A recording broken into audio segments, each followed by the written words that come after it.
Bismillahirrahmanirrahim. Assalamualaikum warahmatullahi wabarakatuh. Syukur alhamdulillah, kita masih diberikan begitu banyak kenikmatan sehingga kita bisa bertemu di channel ini. Marilah kita senantiasa bersolawat serta salam kepada junjungan kita Nabi Muhammad sallallahu alaihi wasallam. Allahumma salli ala Sayyidina Muhammad wa ala ali Sayyidina Muhammad. Doa dan harapan saya, semoga saudaraku semuanya selalu diberikan kesehatan, dilapangkan rezekinya, diampuni dosa-dosanya, dan dipanjangkan umurnya. Amin ya rabbal alamin. Sahabat beriman rahimakumullah, dalam berkehidupan sehari-hari kita kerap kali mendapati hewan kecil yang mengganggu, dan tak jarang kita pun membunuhnya karena alasan yang tidak jelas, bahkan tanpa merasa bersalah sedikit pun. Tahukah Anda, dalam Islam ada sekian banyak binatang yang boleh dibunuh, serta terdapat pula beberapa binatang yang haram untuk dibunuh. Jadi tidak semua hewan kecil boleh dibunuh walaupun populasinya tidak terbatas. Terkait haramnya membunuh beberapa binatang itu mempunyai dasar baik dari Al-Quran maupun hadis Nabi.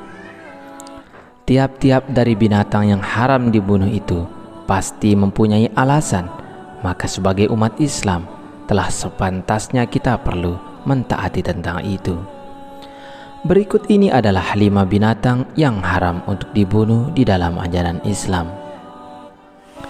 Yang pertama adalah semut. Semut jadi salah satu binatang yang dipercayai selalu bertasbih kepada Allah.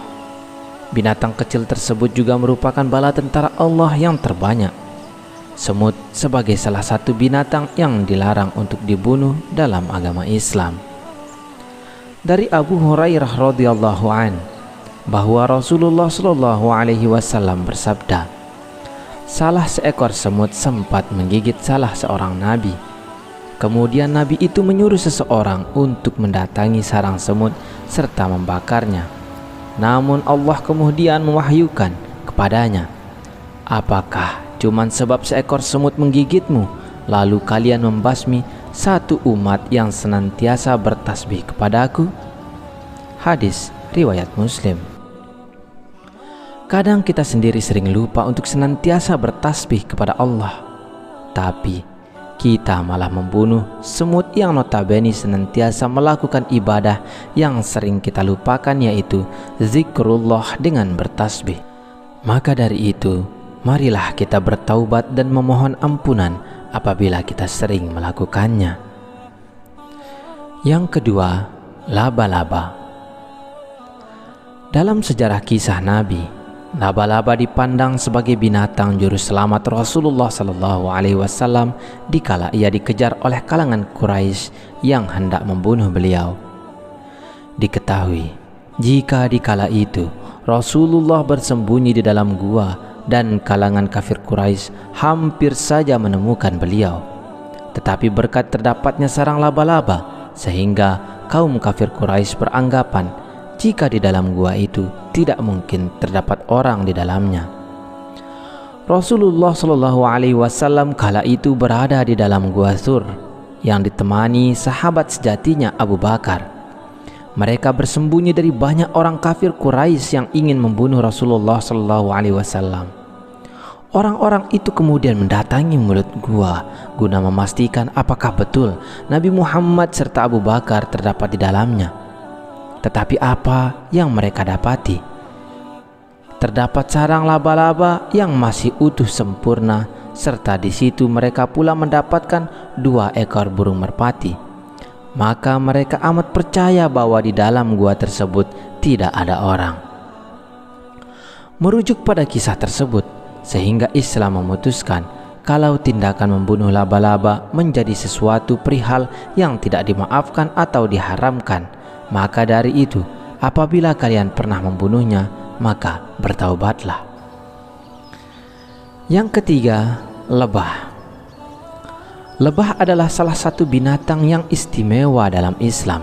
Apalagi secara harfiah, lebah digunakan sebagai nama dari salah satu surah dalam Al-Quran, yakni surah An-Nahl.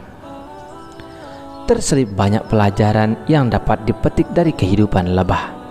Salah satunya yaitu lebah selalu memakan sesuatu yang halalan thayyibah, rezeki yang baik serta halal. Dan perhatikan apa yang dihasilkan. Penuh keberkahan, yaitu madu yang mempunyai banyak manfaat untuk kesehatan manusia. Mayoritas ulama mengatakan hukum membunuh lebah selevel dengan semut. Dengan landasan itu, pantangan membunuhnya serta pantangan menyantapnya. Namun para ulama menerangkan jika larangan membunuh lebah sebab menghasilkan madu yang bermanfaat untuk manusia. Yang keempat, kata. Rasulullah Shallallahu Alaihi Wasallam bersabda, "Berilah keamanan bagi kata, jangan dibunuh.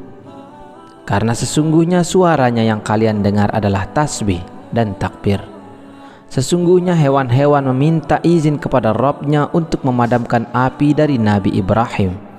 Maka diizinkanlah bagi kata.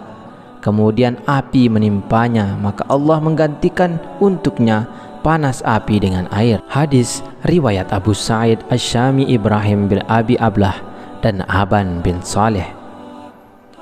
Yang kelima, burung hudhud. Burung hudhud merupakan salah satu binatang yang disebutkan dalam Al-Quran.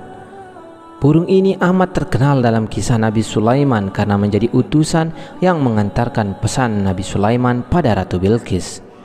Keistimewaan burung tersebut menyebabkan binatang yang satu ini haram untuk dibunuh sesuai dengan ketentuan Islam. Membunuh hewan yang tidak bersalah jelas tidak dapat dibenarkan. Kita boleh membunuh hewan jika keberadaannya akan mengganggu keselamatan. Maka dari itu, mulailah hari ini untuk berhati-hati dalam bertindak, walaupun itu hanya membunuh hewan kecil sekalipun. Karena segala sesuatu ciptaan Allah ada tujuan dan hikmah di dalamnya untuk kehidupan manusia.